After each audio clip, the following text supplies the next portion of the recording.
السلام علیکم ورحمۃ اللہ وبرکاتہ۔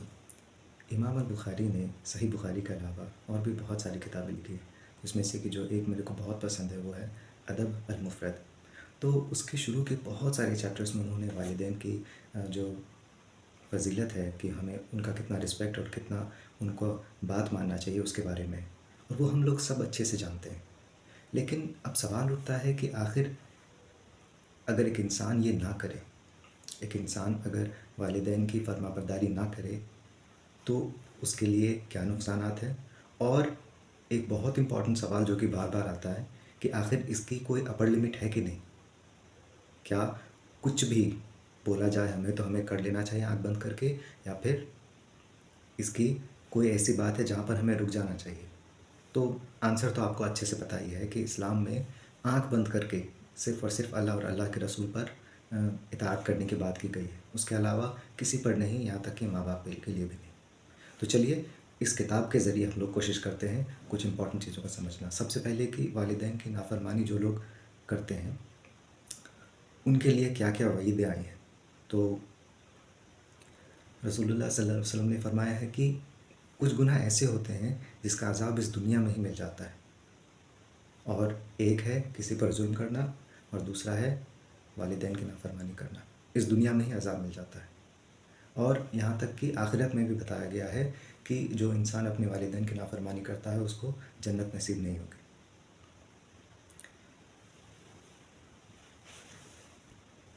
ہم سب جانتے ہیں کہ شرک جو ہے وہ سب سے بڑا گناہ ہے، لیکن اس کے بعد اگر سب سے بڑا گناہ ہے تو وہ والدین کی نافرمانی ہے۔ رسول اللہ صلی اللہ علیہ وسلم نے فرمایا ہے کہ جو سب سے بڑا گناہ ہے وہ اللہ کے ساتھ شرک کرنا ہے، اس کے بعد بتایا انہوں نے والدین کی نافرمانی کرنا، اس کے بعد بتایا انہوں نے جھوٹ بولنا اور جھوٹی گواہی دینا۔ اللہ کی والدین کی ناراضگی جو ہے وہ اللہ کی ناراضگی ہے، یہ بات بھی آپ ہمیشہ سنتے آ رہے ہیں۔ تو پھر ہمیں بہت ضروری ہے جہاں تک ہماری کیپیسٹی میں کوشش ہو اپنے والدین کی فرما برداری کرنا۔ اس کے بعد جو اللہ نے قرآن میں اور بہت سارے احادیث میں آیا ہے وہ ہے صلہ رحمی کرنا، یعنی کہ والدین کے بعد جتنے بھی رشتہ دار ہیں ان کے ساتھ اچھا سلوک کرنا اور ان سے جڑ کر رہنا۔ تو اس کے بارے میں بھی جو ہے وارننگس آئے ہیں بہت خطرناک، کہ رسول اللہ صلی اللہ علیہ وسلم نے فرمایا ہے کہ جو شخص رشتہ داری توڑتا ہے وہ جنت میں نہیں جائے گا، یہ بخاری مسلم کی حدیث ہے، اور اللہ کی لعنت ہے اس پر۔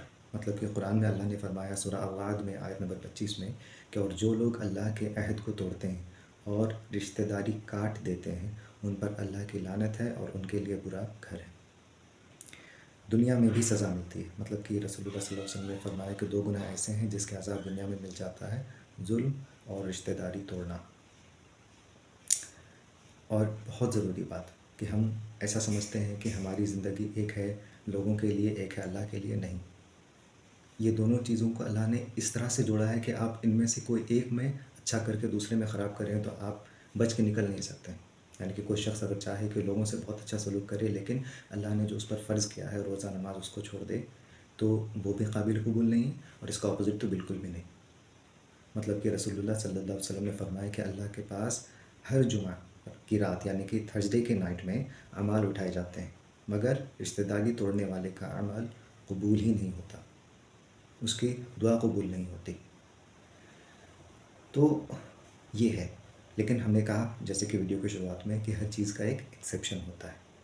تو کس کس سچویشن میں ہمیں ضروری نہیں ہے اپنے والدین کی فرما برداری کرنا، اور کب کب ہم کچھ رشتہ داروں سے دور ہٹ کے رہ سکتے ہیں۔ سب سے پہلے تو اللہ نے قرآن میں یہ فرمایا ہے کہ اگر آپ تمہارے ماں باپ تم کو شرک کرنے کا حکم دیتے ہیں تو پھر تم ان کی بات مت مانو، لیکن اس کے باوجود یہ کہا گیا ہے کہ پھر بھی ان سے اچھا سلوک کرو۔ مطلب کہ جو شخص شرک کر رہا ہے وہ ایک طرح سے اللہ کو گالی دے رہا ہے، اللہ کی جو اتنی ساری نعمتیں ہیں اس کی سب سے بڑی ناشکری کر رہا ہے وہ کسی اور کو شریک کر کے۔ لیکن اس کے باوجود اللہ نہیں کہتے ہیں اس سے نفرت کرو، اس کے ساتھ برا برتاؤ کرو، اس کو مارو پیٹو، کچھ نہیں۔ بول رہے ہیں کہ اس انسان کو بھی تم جو ہے اچھا بیہیو کرو، کیونکہ چاہے ایک انسان کے جو والدین ہیں وہ مشرک ہی کیوں نہ ہو لیکن اس کے احسان وہ کبھی نہیں چکا سکتا۔ یہ قرآن کی بات ہے، سورہ لقمان آیت نمبر 14-15 کی۔ اور دوسرا سچویشن کہ جب ماں باپ یا رشتہ دار خود آپ پر ظلم کریں تو رسول اللہ صلی اللہ علیہ وسلم نے فرمایا ہے کہ نہ آپ کسی پر ظلم کریں نہ ظلم برداشت کریں. اگر سچویشن ایسا ہو جا رہا ہے کہ آپ وہاں پر رہ کر نقصان خود پر ہونے والا ہے تو پھر آپ کو نکلنا پڑے گا.